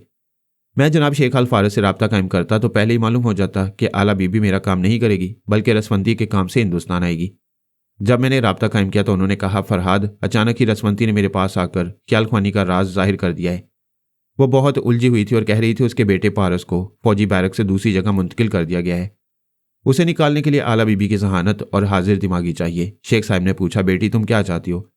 सबसे पहले तो इस बात को राज में रखना चाहती हूँ। फरहाद को भी नहीं मालूम होना चाहिए कि मैंने पारस को ढूंढने निकाला है और उसके साथ अपना वक्त गुजारती हूँ। उसे वहां से निकालना चाहती हूँ। मैं इस तरह फरहाद को सरप्राइज देना चाहती हूँ। शेख साहब ने उसे वादा किया कि उसकी ये बातें राज में रहेंगी। रसवंती ने कहा, मैं चाहती हूँ आला बीबी हिंदुस्तान जाए। यूरोप में ऐसे बहुत से हिंदू खानदान हैं। आला बीबी किसी खानदान में एक मेंबर की हैसियत से शरीक हो सकती है। फ्रांस की इंटेलिजेंस सर्विस में एक हिंदू अफसर भी था जो पिछले 12 बरस से मुलाजमत कर रहा था। फ्रांसीसी हुकूमत का वफादार भी था। जनाब शेख साहब की दरख्वास्त पर इंटेलिजेंस के आला अफसर ने उस हिंदू अफसर को तलब किया। उसका नाम रवि सुंदर था। वो तकरीबन 50 बरस का होगा। उसकी बीवी को कभी मां ना बनने का बहुत सदमा था। रवि सुंदर से कहा गया कि वह अपनी बीवी के साथ चंद माह के लिए हिंदुस्तान छुट्टियां गुजारने जाएगा। उसके साथ उनकी एक जवान बेटी भी होगी। वह अपने धर्म के मुताबिक उस जवान लड़की का कोई सा भी नाम रख सकता है। अगर उसे एतराज हो कि उसके मुल्क के खिलाफ कोई तकरीबी कार्रवाई होने वाली है तो वो जाने से इनकार कर दे, किसी दूसरे का इंतखाब कर लिया जाएगा। वो एक अरसे से इस हुकूमत का वफादार था। उसकी और तरक्की होने वाली थी। उसकी बीवी ने कहा, अगर हमारे यहाँ कोई बेटी होती तो आज वह जवान होती, क्या हर्ज है, हम इस तरह एक बेटी की ख्वाहिश पूरी कर लेंगे। रवि सुंदर ने कहा, हम बहुत ज्यादा दौलतमंद बनने के लिए आज से 36 बरस पहले हिंदुस्तान से निकले थे और पेरिस आ गए थे। कितनी भाग दौड़ के बाद मुझे ये मुलाजमत मिली और मैं तरक्की करता गया। हम यहाँ खुशहाल हैं। हमारा अच्छा खासा बैंक बैलेंस है, लेकिन अपने ही वतन के खिलाफ किसी लड़की को लेकर जाना कुछ अच्छा नहीं लगता। रसवंती जनाब शेख साहब के जरिए इंटेलिजेंस वालों तक पहुंची थी, फिर वहां से रवि सुंदर के दिमाग में पहुंची थी। उनकी बातें सुन रही थी। उसने सोच के जरिए कहा, मिस्टर रवि सुंदर, मैं रसवंती तुमसे मुखातिब हूं। क्या तुम मेरे मुतल्लिक कुछ जानते हो? वो एकदम से परेशान होकर बोला, जी हाँ, मैं आपके और फरहाद साहब के मुतल्लिक बहुत कुछ सुनता रहता हूँ। हमारी फ्रांसीसी हुकूमत आप लोगों की बहुत अच्छी दोस्त है। तो फिर तुम दुश्मन क्यों हो? मैं भी एक हिंदुस्तानी औरत हूँ। मैं अपने मुल्क के खिलाफ कोई तकरीबी कार्रवाई नहीं करूंगी, लेकिन मेरी एक मजबूरी है। मुझे वहां से कुछ हासिल करना है, लिहाजा मेरा साथ दो। नहीं दोगे तो सारी जिंदगी तुम दोनों मियाँ बीवी पागल खाने में गुजारोगे। वो भला टेलीपैथी के खिलाफ कोई कदम उठाने की जरूरत कैसे कर सकते थे? दोनों मियाँ बीवी ने खला में तकते हुए अपने हाथ जोड़कर आजिजी से कहा, हम वही करेंगे जो तुम्हारा हुक्म होगा।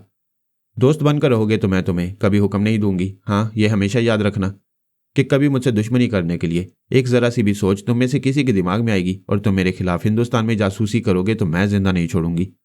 ये अच्छी तरह जानते हो कि टेलीपैथी की लहरें दुनिया के आखिरी सिरे तक पीछा करती हैं, बल्कि आखिरी सांस तक कहीं भी पीछा नहीं छोड़ती।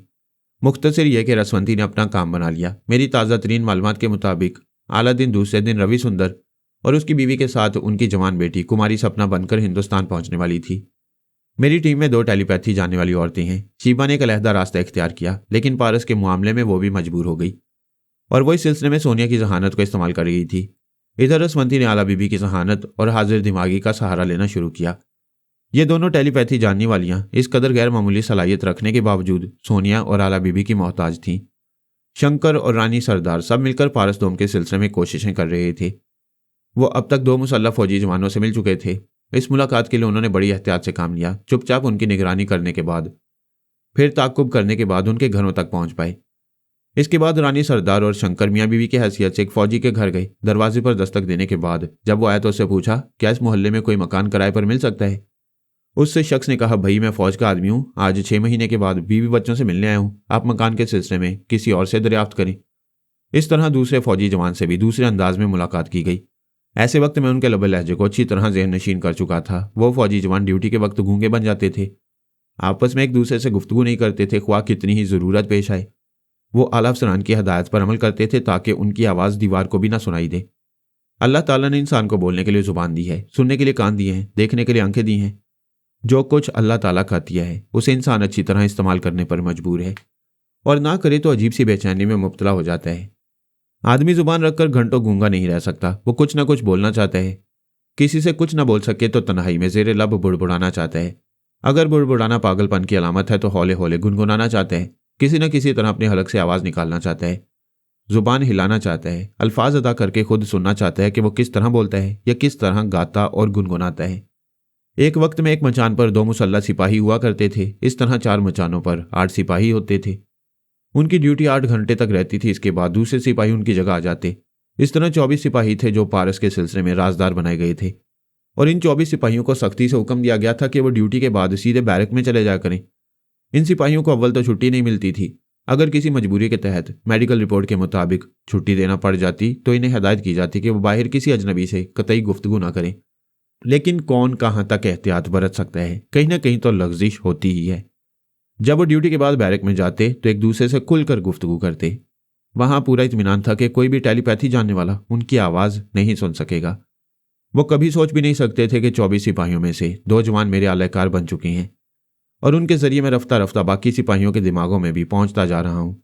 रसवंती अभी आला बीबी का इंतजार कर रही थी। वह दूसरे दिन पहुंचने वाली थी। मैं भी उसका मुंतजिर था। खुद ही पारस के सिलसिले में इकदामात नहीं करना चाहता था, जबकि रसवंती मुझे सरप्राइज देना चाहती थी। अपने बच्चों को एक बहुत ही खूबसूरत अनमोल तोहफा बनाकर पेश करना चाहती थी, तो मैं भी उसका मान रखना चाहता था।